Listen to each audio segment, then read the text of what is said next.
그리고 예배를 드릴 때 우리가 무엇을 받습니까? 말씀을 받죠. 복을 받습니까? 복도 좀 오기도 해요.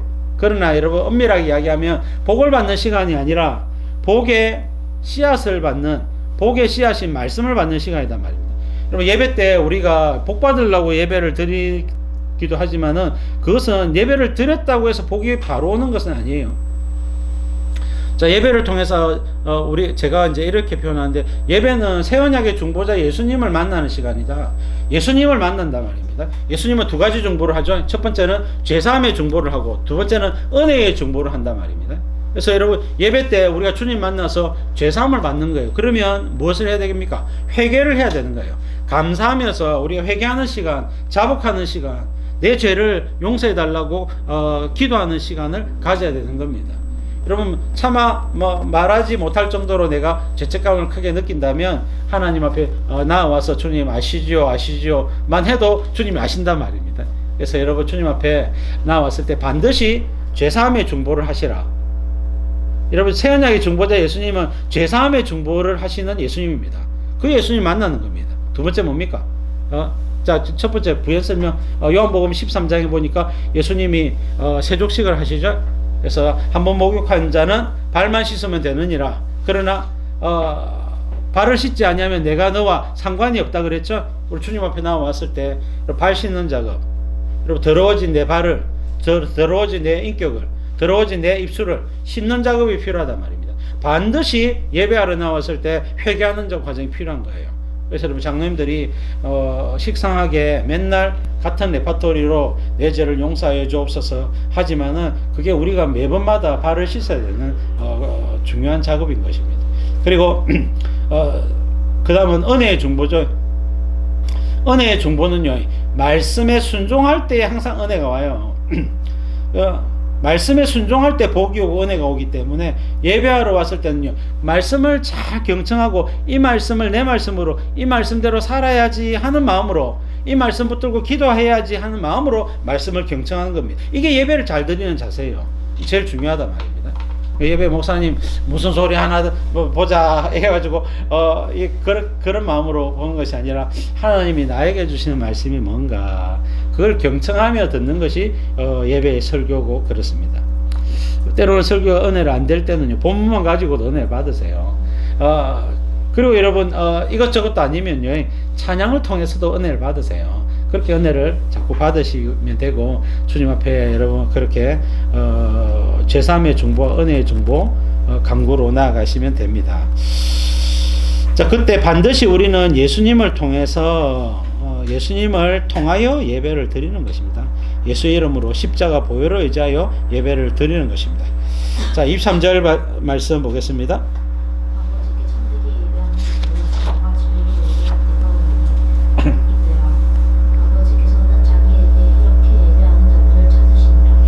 자, 예배하는 때가 온다 했죠. 어떻게? 영과 진리로 예배하는 때가 온다. 자, 영은 헬라어로 pneuma, 영어로는 spirit, 성령입니다. 성령으로 예배하는 때가 온다. 두 번째, 진리는 알레테이아입니까? 진리, 진리로, 진실이죠. 진리로 예배하는 때가 온다. 진리는 이제 말씀이죠. 복음이고 말씀이 이제 진리인데요. 그래서 성령으로 복음과 말씀 안에서 예배하는 때가 온다라고 말씀을 하고 있습니다. 언제입니까? 여러분 오순절 성령 강림 사건 이후죠. 자, 그래서 우리가 예배할 때는요, 성령으로, 그 다음에 진리 대신 예수님과 복음 안에서 예배하는 것입니다. 자, 지금 그 예배를 하고 있죠. 그러나 지금 예수님 당시에 유대인들이나 사마리아 사람들도 예수님을 통해서 예배하지 않고 성령 안에서 예배하고 있지 못합니다. 그래서 주님은 곧 내가 십자가에 죽고 부활하고 나면, 승천하고 나면 하나님 아버지께서 성령을 부어주실 것인데, 그때가 되면 모든 기독교인들이 예수님을 믿는 믿음 안에서 성령의 충만함으로 예배하는 때가 온다라고 말씀을 하고 있는 것입니다. 자, 그래서 여러분 성령 안에서, 진리 안에서 예배하시기를 바랍니다. 자, 자, 시편 78편 15절에 보니까 광야에서 반석을 쪼개 심고 매우 깊은 곳에서 나오는 물처럼 흡족하게 마시게 하였고 또 바위에서 시내를 내사 물이 강같이 흐르게 하셨으나, 자, 아까 이야기했던 머리바 사건입니다. 두 번의 머리바가 있었다 했죠. 르비딤과 또 가데스 바니아 인근에 있는 머리바, 두 번의 머리바가 있는데 둘 다 물이 강같이 흘러나왔다라고 말씀을 하고 있습니다. 그래서 물이 쫄쫄쫄 조금 흘러온 것이 아니라 이스라엘 백성들 200만 명, 300만 명, 심지어는 짐승들까지 다 먹을 수 있는 강이 되었단 말입니다. 자, 이것은 예수님을 통해서 성령이 흘러나오신다. 오늘날에도 여러분 예배를 드릴 때는요, 말씀 받는 시간이고 은혜 받는 시간이지만 성령 받는 시간이에요. 성령 받는 시간이단 말이에요. 찬양할 때부터, 기도할 때부터, 말씀 들을 때부터 우리의 마음이 주님께 집중해 있으면요, 성령이 계속해서 우리 가운데 임하시고 부어지시고 우리 속에 있는 성령님이 활성화되어집니다. 교통하신단 말입니다. 성령님이 움직이시고 교통하시고 감동을 주시면서 우리의 마음의 결심과 결단과 믿음 가운데 나아갈 수 있도록 도와주시는 거예요. 그것이 여러분 매주마다, 여러분 매달마다, 매년마다 쌓이면서 여러분 업그레이드 되어지는 성도, 성숙한 성도, 성령 충만한 성도의 삶이 되어지는 것입니다. 자, 그래서 영과 진리로 예배하는 때 신약 시대가 온다는 겁니다. 이미 우리는 이런 시대를 살고 있기 때문에 익숙한데, 지금 예수님 말씀을 듣고 있는 사마리아 수가성 여인이나 또 당대의 유대인들은요, 이것이 도대체 무슨 시대인지 무슨 이야기인지 도통 알지 못하는 그런 말씀을 하고 있는 겁니다. 자, 요한은 땅에 있는 것을 이야기했지만 예수님은 하늘의 것을 이야기한댔죠. 자, 하늘의 것의 핵심은 복음 안에서 이루어지는 무엇을 이야기하는 겁니다. 예수님은 복음을 통해서 사람이 거듭나는 것과 또 여러분 거듭난 사람들이 영과 진리로 예배하는 그것에 대해서 말씀을 하고 있는 것입니다. 자, 그래서 여러분 영으로, 성령으로 예배하라. 여러분 성령으로 예배하고 성령으로 충만하십시오. 이미 여러분 예수님을 나의 주님으로 믿는 자는 성령으로 하지 않고는 예수를 주시라 할 수 없느니라. 성령으로 이미 성령에 사로잡혀서 나오고 있는 것입니다. 여러분 하나님의 백성들은 예배 욕구가 일어난댔죠. 성령 받은 자들은 예배 욕구가 일어나는 것입니다. 그래서 여러분 예배 욕구 속에서 주님 앞에 나오는 것이죠. 그래서 여러분 말씀을 들을 때도 지금 여러분들 여기에 추운 날씨 속에서 나오셨지만 여러분 성령의 감동하심 속에서 살아가고 계시는 거예요, 이미. 그래서 여러분 성령의 충만함을 더 받으시고 더 받으십시오. 성령의 충만함을 받으실 때에 점점 내 안에 있는 것들 좀 내려놔야 됩니다. 내 속에 있는 것들, 세속적인 생각이나 야망이나 꿈이나 뭔가를 좀 내려놔야 됩니다. 일단 주님으로부터 뭔가 체험을 받아야 되는데 말씀과 성령으로 먼저 체험을 받고 그리고 다시 한번 판단해 보란 말입니다. 자, 그렇게 주의 성령으로 충만함을 받아야 합니다. 그래서 성령으로 예배하는, 오늘날 우리가 매일마다 예배하고 또 순간순간 예배하고 기도하죠. 다 성령 안에서 하는 것입니다. 성령이 중요하다. 자, 그 다음 페이지에 위에서 5번째 보면 두 번째는 진리로 예배해야 됩니다. 자, 진리는 말씀이고 예수님이죠. 요한복음 14장 6절에 내가 곧 길이요 진리요, 진리는 예수님입니다. 그리고 예수님의 복음이 진리입니다. 또 예수님의 말씀이 진리죠. 자, 그래서 이 진리라고 할 때에 예수님, 복음, 말씀 이 세 가지를 염두에 두고 진리라 이렇게 생각을 하는 것이 좋습니다. 그래서 우리는 말씀대로 복음 안에서 예수님의 이름으로 예배하는 것입니다. 자, 그 다음 문단에 미가서 4장 2절, 이것은 이사야 2장 3절하고 똑같은 내용인데요. 제가 인용을 이렇게 잘못해놨는데 이거는 사실은 재림 예수님 시대를 이야기하는 것입니다. 재림 시대를 이야기하는 것인데, 재림 시대는 이 땅의 삶과 연속적으로 이루어지는 겁니다. 어느 날 예수님이 오실 건데요. 우리가 자연스럽게 여러분 공중으로 끌려 올라가 공중에서 주님을 영접하면서 주님과 함께 있을 것인데 이게 다 연속 성상에 이루어지게 되는 것입니다. 그래서 여러분 그 전부터 이방인들이 교회로 몰려와서 자, 오라 우리가 여호와의 산에 올라가서 야곱의 하나님의 전에 이르자 하면서 많은 사람들이 자, 하나님께 나오게 될 것이다. 그래서 1차적으로는 교회라고 여길 수도 있겠죠. 교회. 자, 그리고 직접적으로는 재림시대 예루살렘 성전을 이야기하는 겁니다. 자, 그것은 저 이사야서 할 때도 말씀을 많이 드렸는데요. 자, 그 다음 문단에 예배의 성공이 곧 삶의 성공이다. 이런 말씀 많이 들으셨죠? 예배를 잘 드리면 하나님과 하나님 앞에 내 죄 문제가 청산돼요. 그리고 하나님의 은혜가 부어지기 시작하는 겁니다. 또 여러분, 내가 순종해야 될 말씀이 그 속에 있기 때문에 말씀대로 살게 되면 삶이 하나님의 도우심, 보호하심, 공급하심, 인도하심 이런 것들이 막 와요. 그러니까 삶의 성공으로 나타날 수밖에 없는 거예요. 그래서 예배의 성공이 삶의 성공이란 말이 틀린 말씀이 아니다 말이에요. 자, 역대하 16장 9절에 보니까 여호와의 눈은 온 땅을 두루 감찰하사 전심으로 자기에게 향하는 자들을 위하여 능력을 베푸시나니 그랬죠? 그래서 여러분, 하나님을 향하여 전심으로 구하시기 바랍니다.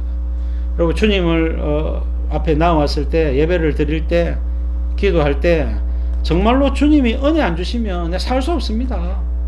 주님이 함께 해주지 않으면 나 살 수 없습니다. 정말로 여러분, 처절하게 목숨 걸고 간절함으로 기도하십시오. 여러분, 그런 마음으로 기도하십시오. 신앙생활 그렇게 하십시오. 주님이 은혜를 안 주실 수 없고, 내가 저 아이는 어떻게 하든지 내가 복을 줘야 되겠다, 하나님이 감동을 줘야 되겠다, 성령을 부어줘야 되겠다, 그런 마음을 품을 수 있도록 간절한 마음으로 주님을 구하시기를 바랍니다. 자, 24절 말씀 보겠습니다. 하나님은 영이시니 예배하는 자가 영과 진리로 예배할지니라. 네, 하나님은 영이시기 때문에 성령과 진리로 예배해야 된다. 하나님은 영이시란 말은 육이 아니란 말씀이죠. 100% 온전히 영이시기 때문에 육적인 거, 세속적인 거, 죄를 머금고 있는 거, 그런 거 가지고는 주님을 예배할 수 없다. 오직 성령과 진리 안에서 예배해야지만 그 예배가 연락이 된다라고 말씀을 하고 있는 거예요. 그러니까 내 생각을 썼거나 내 마음대로 예배 드리는 게 아닙니다. 오늘날 이제 예배를 드릴 때에 우리가 이제 다양하게 예배를 드리는데, 예배 때 제일 중요한 것은 이제 목사가 이제 설교를 어떻게 하느냐, 설교에 너무 세속적인 부분들을 많이 섞는 게 이제 있습니다. 그래서 설교 성경 구절 한 구절 쭉 읽고 이런저런 이야기 유서부터 해서 예화부터 해가지고 쫙 이야기하고 싶은 말 다 하는, 그게 설교가 아니라, 설교는 하나님의 말씀을 전하는 게 설교죠. 상식이 그렇단 말이에요. 그러면 목사는 하나님의 말씀을 잘 전해줘야 성도들이 말씀을 잘 받고 말씀의 원리를 깨닫고 말씀을 받아야 이 말씀대로 살아야 되겠다는 결심이 나오고, 그 말씀대로 살 때 하나님의 복이, 은혜가 성령의 교통하심으로 우리의 삶 가운데 부어지거든요. 그래 되도록 해줘야 된단 말입니다. 매주마다 그 일들을 예배를 통하여 해나가야 되는 것입니다.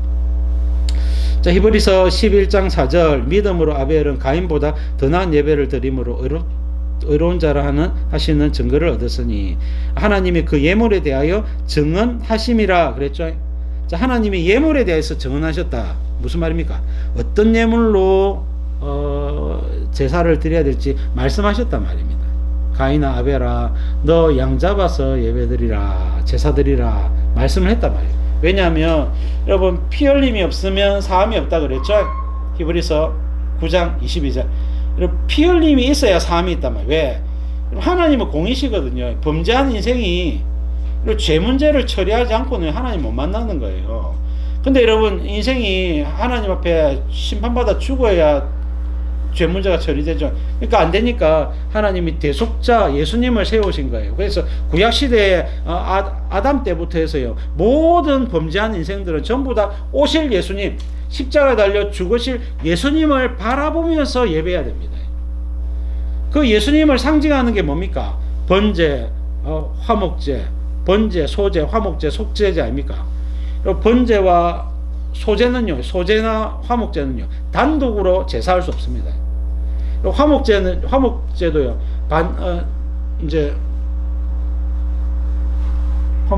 화목제도요, 드릴 때 이 화목제는 내장의 기름하고 뭐 이런 것들을 불태우거든요.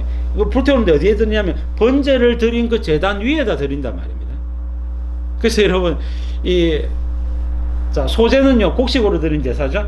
자, 고운 가루로, 곡식의 첫 이삭을 고운 가루를 만들어서 철판, 화덕, 그 다음에 냄비 해가지고 세 가지 과정으로 불을 통과해서 하나님 앞에 제사를 드리는 겁니다. 소재물 준비해 가지고 제사를 드리는 건데, 여러분 그것도 전부 다 여러분 예수님을 상징하죠. 자, 곡식의 첫 이삭, 부활하신 예수님, 부활하신 예수님, 고운 가루 흠 없으신 하나님의 아들 되신 예수님, 그 다음에 여러분 불을 통과하시고 고난과 십자가 지신 예수님, 전부 예수님을 상징하거든요. 자, 아벨이 드린 제사는요, 예수님을 상징하는 제사라 해야 됩니다. 근데 여러분 가인은 곡식만 가지고 예배를 드렸죠. 곡식만 가지고는요 연락을 하실 수가 없어요. 반드시 피 흘림의 제사 다음에 곡식을 드린다면 그거는 받으실 수 있지만은 반드시 피 흘림의 제사가 선행돼야 되기 때문에 아벨아 가인아 너 양 잡아서 하나님께 제사 드리라 예물에 대해서 말씀하셨고, 그 말씀하신 것에 대해서 아벨은 곧이곧대로 말씀대로 예배를 했더니 연락이 되었고, 가인은 자기 생각을 넣어서 아니 아벨은 뭐 양치는 자니까 뭐 유리하고 나는 곡식하는 자니까 곡식으로 양을 바꿔야 되고 번거롭고 귀찮네 해가지고 자기 생각대로 곡식 가지고 예배 드린 거예요. 연락이 안 되죠. 내 생각을 섞으면 여러분 연락이 되지 않습니다. 그래서 반드시 하나님의 말씀대로 예배 드려야 되는데, 여러분 우리 신약 시대는 전부 다 여러분 영과 진리로 예배하는 때입니다. 성령 안에서 예배하고 예수님과 말씀 안에서 예배한단 말이에요. 자, 그래야 예배가 드려지는 것입니다. 자, 오늘날에 우리가 이제 우리가 다 대부분의 교회들이 이렇게 잘 하고 있죠. 하고 있는데 우리가 좀 더 주님을 사모하고 말씀에 집중하고 또 은혜를 사모하면서 예배를 드려야 되겠습니다. 여러분 간혹 옛날에 있었다 아까 말씀드린 대로 주일이 아닌 예배, 그 다음에 교회가 아닌 공동체를 만들어서 또 예배하고 그런 것들이 처음에는 뭐 특수 목적으로 하나님이 용인해 주기도 했다가 점점점 그 영광을 주님이 빼앗아 버리죠. 한때는 기도원이 교회 역할을 대신하느냐, 기도원이 너무 활성화가 되었었죠. 근데 기도원이 너무 교회의 역할을 대신할 수 있는 것처럼 하다가 착각에 빠져가지고 지금 오늘 어떻습니까? 기도원이 완전 거의 소멸하다시피 됐습니다. 그리고 교회는 존재하지만 기도원은 점점 문을 닫고 있어요. 교회도 그렇지만은 여러분 어쨌든 여러분 기도원은 교회가 아닙니다. 파라처치입니다. 그리고 교회 옆에서 교회를 협력하는 역할을 하는 거예요. 근데 여러분 기도원이 교회 성도들이 오면요, 기도원에 이렇게 뭐 하도록 하는 것이 아니라 각 교회를 잘 섬기라. 그러나 영적으로 어려움 빠졌을 때, 또 기도가 필요할 때, 영적인 회복이 필요할 때 기도원에 와서 회복하고 다시 교회를 잘 섬기란 말이에요. 그런 역할을 해줘야 되는 것입니다. 자, 영과 진리로 예배하는 때 오늘날 신약시대 저와 여러분들이 누리고 있는 예배입니다. 여러분 이 예배를 구약시대 사람들과 이스라엘 사람들은 보고자 하여도 보지 못하였고 듣고자 하여도 듣지 못한 그런 예배가 되는 겁니다. 그래서 여러분 신약시대 예수님 안에서 성령 안에서 말씀 진리의 말씀 안에서 예배드리는 이 예배가 얼마나 소중한 예배인지를 깨닫고 즐겁게 예배하시는 저와 여러분 되기를 바랍니다. 자, 25절 6절 마지막으로 보겠습니다.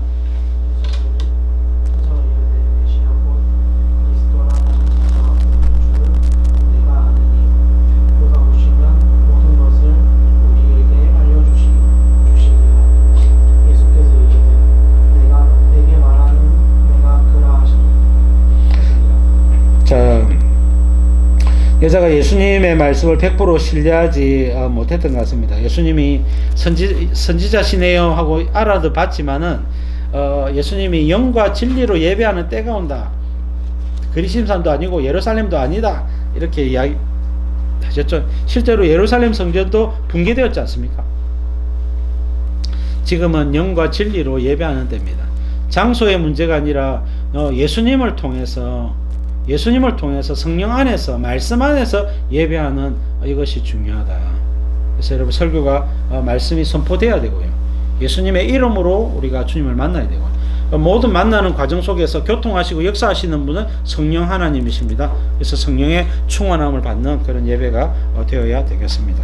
그래서 메시아가 오시면, 자 여러분 여자가 무슨 이야기를 합니까?